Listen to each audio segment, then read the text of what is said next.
উপস্থিত আমার গ্রামের মা বোনেরা, আসসালামু আলাইকুম। আসলে আমার বক্তব্য তুমি কি বলো, আপনারা আমাকে দায়িত্ব দিলেন, আমার দায়িত্ব দিবেন, আমার থেকে উন্নয়ন পুরো 2 নম্বরই কথা।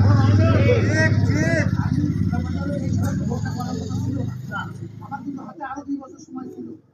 এই 2 বছরের মধ্যে কয়েকটা কাজ করতে পারিনি, তার মধ্যে এই মসজিদের তারপরে আমি 2 লাখ টাকা দিচ্ছি। কিন্তু আমি ইচ্ছা করলে এই 2 বছর আরো দিতে পারতাম, কিন্তু রাষ্ট্রের স্বার্থে আমাকে নমিনেশন দেওয়া হয়েছিল, এবং রাষ্ট্রের স্বার্থে আমার নমিনেশন যে কারণে আমি রিজাইন দিয়ে এখন একাই পাই হাত দিয়েছিল ব্যাংক দেখলে।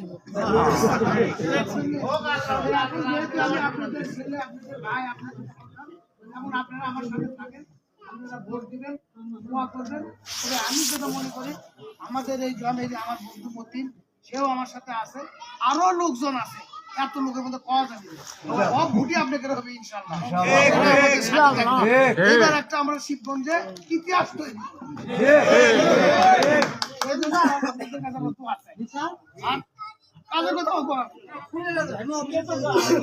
আমি করবো আমার চোখ দেখি সেটা করা বলতে সব আমার শেষ একটা ইচ্ছা আছে, আমি প্রজেক্টে ঢোকার জন্য চেষ্টা করছি। ইউন অফিস থেকে বানের ইচ্ছা